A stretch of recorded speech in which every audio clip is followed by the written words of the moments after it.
नमस्कार दोस्तों, स्वागत है आपका आज के मुख्य समाचार में। सबसे पहली बड़ी खबर में आपको बताएंगे, योगी सरकार पर अखिलेश यादव का बड़ा हमला, कहा ठग का साथ, ठग का विकास, ठग का विश्वास, ठग का प्रयास।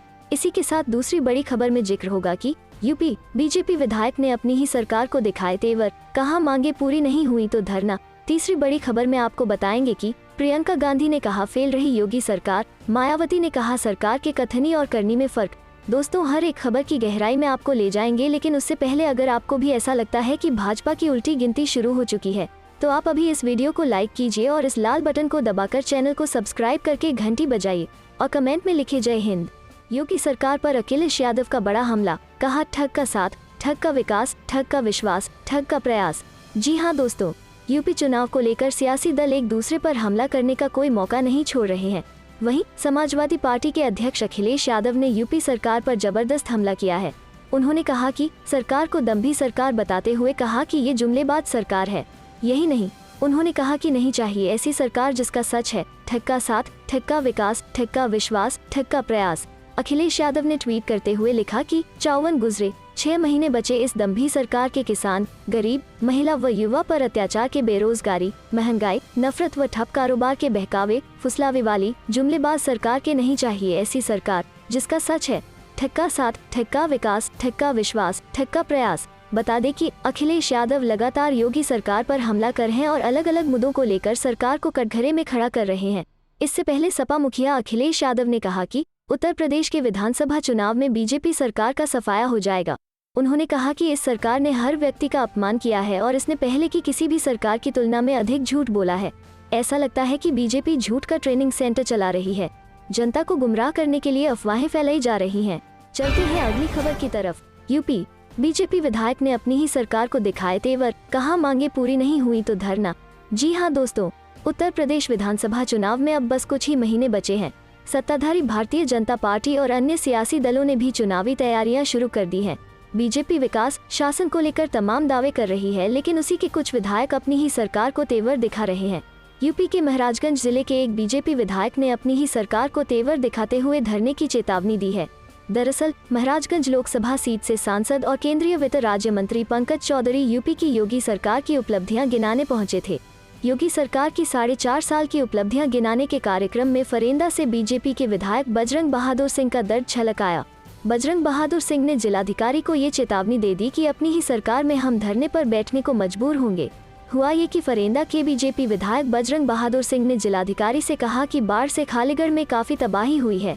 खालीगढ़ में बाढ़ से बर्बाद हुई फसल का मुआवजा दिया जाए और सभी सड़कें समय से ठीक कराई जाएं।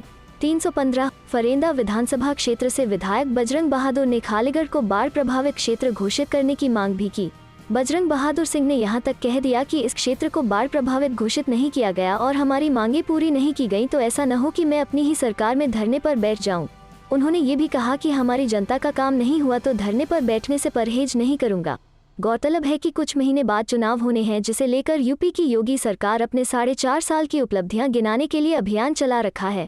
चलते हैं अगली खबर की तरफ। प्रियंका गांधी ने कहा फेल रही योगी सरकार, मायावती ने कहा सरकार के कथनी और करनी में फर्क। जी हाँ दोस्तों, देश के सबसे बड़े राज्य उत्तर प्रदेश में योगी सरकार के 4.5 साल पूरे हो गए। इस मौके पर उत्तर प्रदेश के मुख्यमंत्री योगी आदित्यनाथ ने प्रेस वार्ता का आयोजन कर सरकार का कामकाज का रिपोर्ट सौंपा। उन्होंने सरकार की उपलब्धियां गिनाते हुए कहा, हमने इन 4.5 साल में सुशासन की सरकार चलाने का पूरी कोशिश की है। हमने राज्य के हर वर्ग के विकास के लिए कार्य किया है।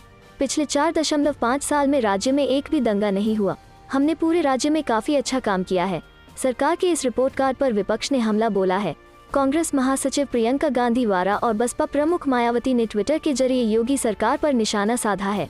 कांग्रेस महासचिव प्रियंका गांधी वारा ने योगी सरकार के 4.5 साल पूरे होने पर पेश किए गए रिपोर्ट कार्ड पर सवाल उठाते हुए उन पर निशाना साधा है। प्रियंका गांधी ने ट्विटर पर योगी सरकार के रिपोर्ट कार्ड पर निशाना साधते हुए अपने ट्वीट में लिखा, ऊपर सरकार को चाहिए था कि 4.5 सालों पर जनता के सवालों का जवाब दे, लेकिन नहीं, फिर झूठ, झूठ और सिर्फ झूठ। इसके अलावा अपने इसकी ट्वीट में योगी सरकार की कमियां गिनाते हुए कुछ प्रमुख बिंदुओं को भी लिखा है। उन्होंने लिखा, लाखों खाली पदों पर नौकरियां देने और लटकी भर्तियां कराने पर, किसान को गन्ना, गेहूं, धान, आलू के दाम देने में, बिजली के दाम कम करने में और महंगाई रोकने में उत्तर प्रदेश सरकार फेल रही। उत्तर प्रदेश की पूर्व मुख्यमंत्री और बहुजन समाजवादी पार्टी की प्रमुख मायावती ने भी योगी सरकार के 4.5 पूरे होने और उनके द्वारा पेश किए गए रिपोर्ट कार्ड पर हमला बोला है। उन्होंने ट्विटर पर सरकार के ऊपर हमला बोलते हुए लिखा, यूपी भाजपा सरकार द्वारा बदलाव के 4.5 वर्ष का विज्ञापन व दावे अधिकांश हवाई व जमीनी हकीकत से बहुत दूर। इनकी कथनी व करनी में अंतर होने के कारण खासकर यहाँ की बढ़ती गरीबी, बेरोजगारी, महंगाई आदि से जनता की बदहाली जग जाहिर। चलते हैं अगली खबर की तरफ। किसान आंदोलन, जानिए किसान नेता राकेश टिकैत ने क्यों कहा कि आखिर यह छलावा नहीं तो और क्या। जी हाँ दोस्तों, किसान नेता राकेश टिकैत केंद्र सरकार के तीनों कृषि कानूनों को खत्म किए जाने की मांग को लेकर अड़े हुए हैं। सरकार किसानों के हित के लिए अब तक कई घोषणाएं कर चुकी है। इसके अलावा उनको फसल पर दी जाने वाली MSP में भी बढ़ोतरी कर चुकी है, मगर राकेश टिकैत सरकार से किसी तरह से संतुष्ट होते नहीं दिखते हैं। बीते 9 माह से दिल्ली की सीमाओं को जाम करके किसान धरना देकर प्रदर्शन कर रहे हैं। अब तक करोड़ों रुपए का नुकसान कर चुके हैं। इन किसानों के धरने की वजह से दिल्ली की कुछ सीमाओं के आसपास रहने वालों का रोजगार बंद हो चुका है। छोटे मोटे होटल, रेस्टोरेंट जैसी दुकानें बंद हो चुकी हैं। पेट्रोल पंपों पर पहले जितनी बिक्री होती थी वो भी खत्म हो गई है। बॉर्डर पर बने पेट्रोल पंपों पर जहां भारी वाहनों की लाइन लगती थी, अब वो खाली पड़े होते हैं। आसपास के गाँवों के रहने वाले भी इन आंदोलनों के खिलाफ आवाज उठा रहे हैं। किसानों के साथ उनकी मीटिंग भी हो चुकी है, मगर कोई नतीजा नहीं निकला है। केंद्र सरकार ने कहा था 2022 तक किसानों की आय दोगुनी हो जाएगी, जबकि NSO की रिपोर्ट 2019 बता रही है कि 6 साल में किसान की खेती से होने वाली आय 48% से घटकर 38% रह गई। आखिर वो कौन सी जादुई छड़ी है जिससे 3 माह बाद आमदनी दोगुना हो जाएगी। आखिर यह छलावा नहीं तो और क्या। #Farmers protest. खैर, राकेश टिकैत केंद्र सरकार की हर योजना का विरोध ही करते दिखे हैं और उसमें कोई न कोई कमी निकालते रहते हैं। अब एक बार फिर उन्होंने केंद्र सरकार को आड़े हाथों लिया है। अपने ट्विटर हैंडल से एक ट्वीट करते हुए उन्होंने लिखा है कि केंद्र सरकार ने कहा था कि साल 2022 तक किसानों की आय दोगुनी हो जाएगी, जबकि NSO की रिपोर्ट 2019 बता रही है कि 6 साल में किसान की खेती से होने वाली आय 48% से घटकर 38% रह गई। आखिर वो कौन सी जादुई छड़ी है जिससे 3 माह बाद आमदनी दोगुना हो जाएगी। आखिर यह छलावा नहीं तो और क्या। इससे पहले भी उन्होंने एक ट्वीट किया था जिसमें देश के कुछ राज्यों के किसानों को फलों के दामों को लेकर तुलना की थी। ट्वीट करते हुए उन्होंने लिखा था कि हिमाचल के किसान को सेब का दाम नहीं, मध्य प्रदेश में मिर्च का दाम नहीं, महाराष्ट्र के नासिक में टमाटर का दाम नहीं। आखिर कहाँ जाए किसान, पूछता है किसान। सरकार क्यों नहीं फिक्स करती फल और सब्जियों के दाम। फलों के ट्वीट के बाद अब उन्होंने NSO की रिपोर्ट का हवाला देते हुए सरकार को आड़े हाथों लिया है और पूछा है कि 3 माह बाद आमदनी दोगुनी कैसे हो जाएगी। सरकार इसका कोई नया फॉर्मूला बताएगी। चलते हैं अगली खबर की तरफ। प्रियंका गांधी वारा आगरा से करेंगी चुनावी रैलियों का शंखनाद, शुरू हुई तैयारियां। जी हां दोस्तों, कांग्रेस की राष्ट्रीय महासचिव प्रियंका गांधी वारा आगरा से उप विधानसभा चुनाव को शंखनाद करेंगी। यहां 7 अक्टूबर को प्रतिज्ञा यात्रा, बस यात्रा का शुभारंभ करने के साथ वो रैली करेंगी। आगरा रैली के लिए शनिवार को राष्ट्रीय सचिव राहित चौधरी और तौफीका आलम ने पार्टी नेताओं के साथ बैठक करने के बाद रैली के लिए संभावित स्थल देखे। ऊपर में अगले वर्ष 2022 में होने वाले विधानसभा चुनाव के लिए कांग्रेस ने कमर कस ली है। राष्ट्रीय महासचिव प्रियंका गांधी वारा के नेतृत्व में पार्टी चुनाव लड़ेगी। प्रियंका 7 अक्टूबर को आगरा आएंगी। यहां वो पश्चिमी ऊपर की प्रतिज्ञा यात्रा को झंडा दिखाएंगी। पूर्व विधायक प्रदीप माथुर के नेतृत्व में पश्चिमी ऊपर में होने वाली यात्रा में पार्टी के 10 वरिष्ठ नेता शामिल रहेंगे। आगरा रैली की तैयारियों के लिए शनिवार दोपहर छिली ईट रोड स्थित हरियाली वाटिका में राष्ट्रीय सचिव रोहित चौधरी ने आगरा, मथुरा, हाथरस, फिरोजाबाद, मैनपुरी, कासगंज, एटा, इटावा, बरेली व अलीगढ़ के जिला व शहर अध्यक्ष, पूर्व सांसद, पूर्व विधायक, प्रदेश पदाधिकारियों के साथ बैठक की। बैठक के बाद उन्होंने कोठी मीना बाजार मैदान, रामलीला मैदान, तारघर मैदान और GIC मैदान को देखा। रोहित चौधरी की रिपोर्ट के बाद रैली के लिए जगह तय होगी। प्रियंका गांधी वारा पहली बार आगरा आ रही हैं। आगरा में उनकी पहली रैली होगी। इससे कांग्रेस कार्यकर्ता काफी उत्साहित हैं। राहुल गांधी यहां कई बार आ चुके हैं। टीम प्रियंका ने आगरा में डेरा डाल दिया है। वो यहां रैली की तैयारियों को देखने के साथ ही स्थानीय नेताओं व कार्यकर्ताओं के संपर्क में रहकर जानकारी जुटाते रहेंगे। राष्ट्रीय सचिव रोहित चौधरी सोमवार से आगरा में रुककर रैली की तैयारियां कराएंगे।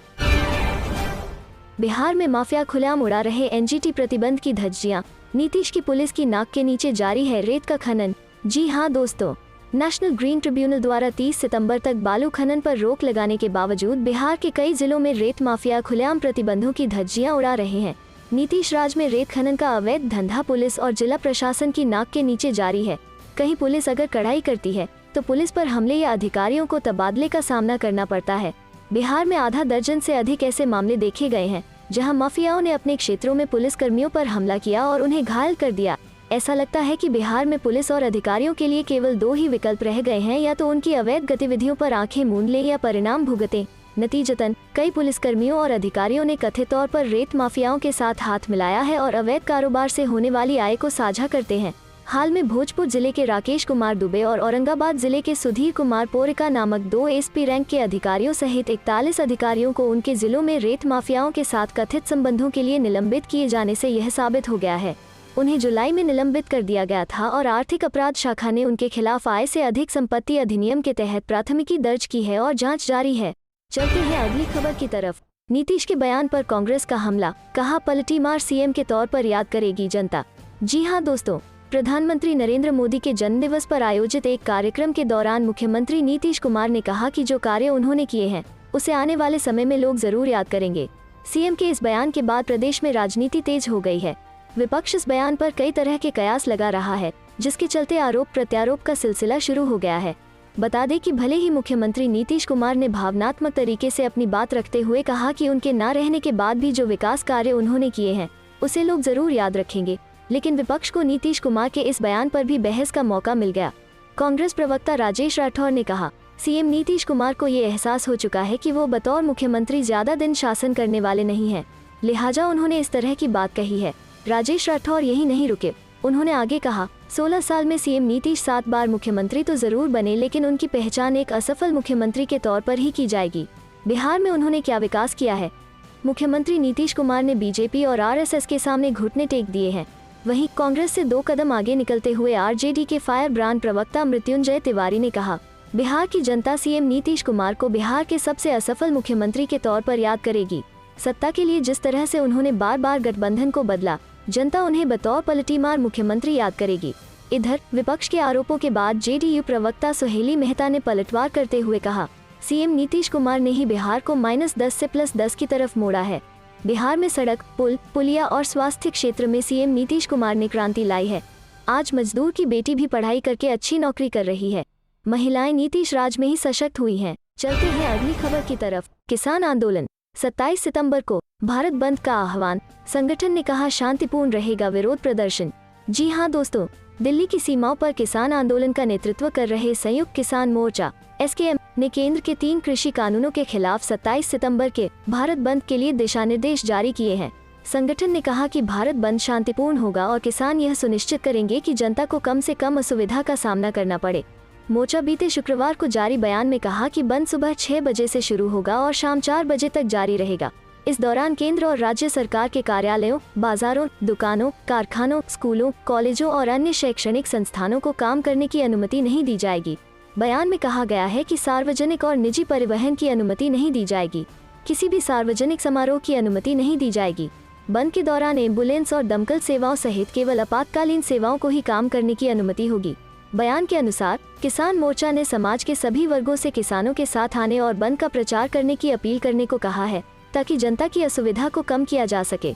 मोर्चा ने कहा, बंद शांतिपूर्ण और स्वैच्छिक होगा और आपातकालीन सेवाओं को इससे छूट मिलेगी। 40 से अधिक किसान संघों के निकाय संयुक्त किसान मोर्चा ने कहा कि बंद के संबंध में आगे की योजना के लिए 20 सितंबर को मुंबई में एक राज्य स्तरीय तैयारी बैठक आयोजित की जाएगी। उसी दिन उत्तर प्रदेश के सीतापुर में किसान मजदूर महापंचायत का आयोजन किया जाएगा। इसके बाद 22 सितंबर को उत्तराखंड के रुड़की में किसान महापंचायत आयोजित की जाएगी। चलते हैं अगली खबर की तरफ। कन्हैया कुमार और जिग्नेश मेवानी थामेंगे कांग्रेस का दामन, जानिए पार्टी की रणनीति। जी हाँ दोस्तों, जवाहरलाल नेहरू विश्वविद्यालय छात्र संघ के पूर्व अध्यक्ष कन्हैया कुमार और गुजरात के निर्दलीय विधायक जिग्नेश मेवानी इस महीने के आखिर तक कांग्रेस में शामिल हो सकते हैं। कांग्रेस से जुड़े विश्वस्त सूत्रों ने शनिवार को यह जानकारी दी। सूत्रों का कहना है कि अगर पंजाब प्रदेश कांग्रेस में चल रही उथल पुथल अगले कुछ दिनों में पूरी तरह खत्म हो गई तो कन्हैया और जिग्नेश 28 सितंबर को शहीद भगत सिंह की जयंती पर कांग्रेस का दामन थाम सकते हैं। सूत्रों के अनुसार गुजरात प्रदेश कांग्रेस के कार्यकारी अध्यक्ष हार्दिक पटेल इन दोनों युवा नेताओं और कांग्रेस के नेतृत्व के बीच बातचीत की मध्यस्थता कर रहे हैं। कांग्रेस के एक सूत्र ने कहा कि अगर पंजाब कांग्रेस में राजनीतिक स्थिति पूरी तरह सामान्य हो गई तो कन्हैया और जिग्नेश 28 सितंबर को कांग्रेस में शामिल हो सकते हैं। मूल रूप से बिहार से ताल्लुक रखने वाले कन्हैया जेएनयू में कथित तौर पर देशविरोधी नारेबाजी के मामले में गिरफ्तारी के बाद सुर्खियों में आए थे। वो पिछले लोकसभा चुनाव में बिहार की बेगूसराय लोकसभा सीट से केंद्रीय मंत्री गिरिराज सिंह के खिलाफ भाकपा के प्रत्याशी के तौर पर चुनाव लड़े थे। हालांकि वो हार गए थे। दूसरी तरफ दलित समुदाय से ताल्लुक रखने वाले जिग्नेश गुजरात के वडगाम विधानसभा क्षेत्र से निर्दलीय विधायक हैं।